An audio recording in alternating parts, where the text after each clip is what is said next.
said normally open this about 2 turns. I've got it maybe half a turn open. There's a lot less knocking once you get it dialed in. Give you an update on the 53. Went with an Amazon fuel pump here, vacuum pump. This is my main line coming in from my fuel tank.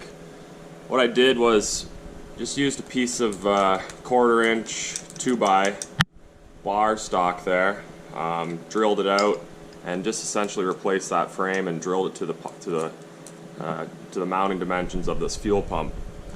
This is number 2 fuel pump. The first one I bought, it's pretty cheap, so it blew up. From the pump, it comes out up to the original glass gas filter there. I thought that was pretty cool. I was able to keep that, and then it comes out underneath into the carb.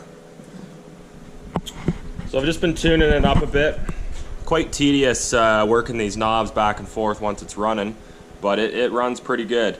Another problem I had back here on the shift linkage, this is kind of in free space. So what happens on the carb when you go full out, see that little mechanism? It kind of closes right there. Well, that's to keep the gear shifter up, I'm pretty sure. So anyways, I ended up just rejigging it, so it's so far no problem. Down is forward, neutral, and then for reverse I just hold it up. Another problem I figured out was this core plug here. It actually loosened up on me, and this whole area was filled with gas, so I've taken that plug out, hammered it flat, and pressed it in again, and I put a little sealer in there, so hopefully that works. That's your primer there, and then your high speed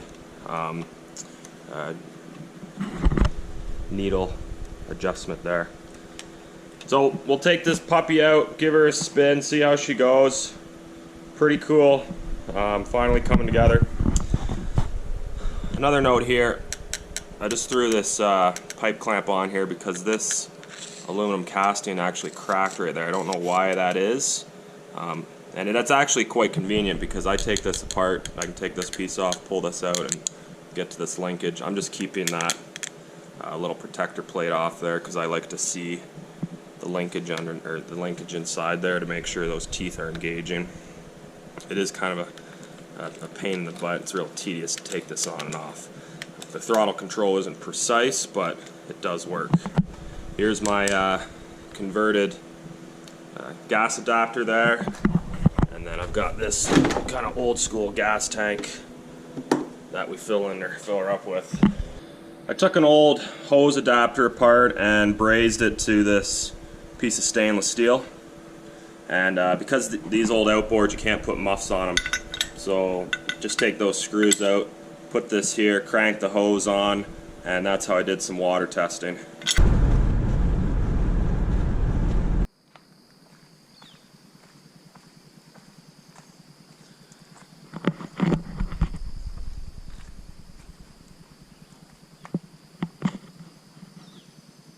Boat ramp's pretty quiet this morning. It's nice, peaceful. Here's the old girl with the cowling put back on it. This is sea trial number 4, prop number 2. Went under that bridge the other day and blew a prop pin shaft, or the pin drive shaft, on her. So we'll give her a go. I just put a little washer there and a clamp here to hold this new fuel line and new fuel tank.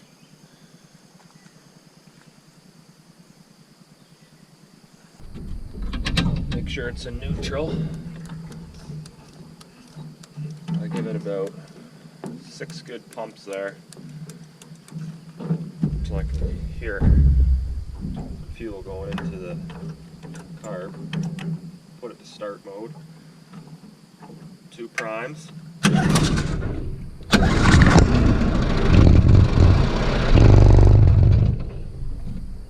Sometimes, I don't know if this low idle knob gets loose, so I'm closed all the way. So for reference, that's 1 turn open.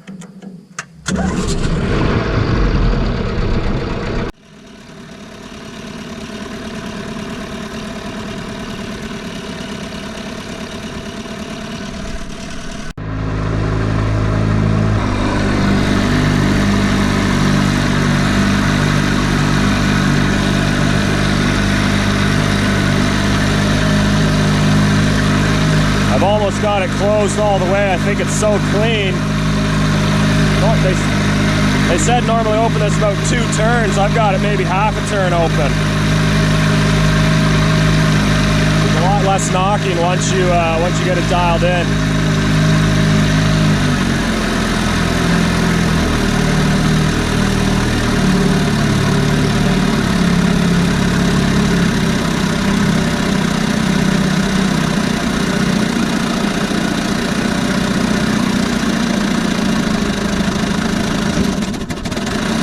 See, you almost had it stall out there.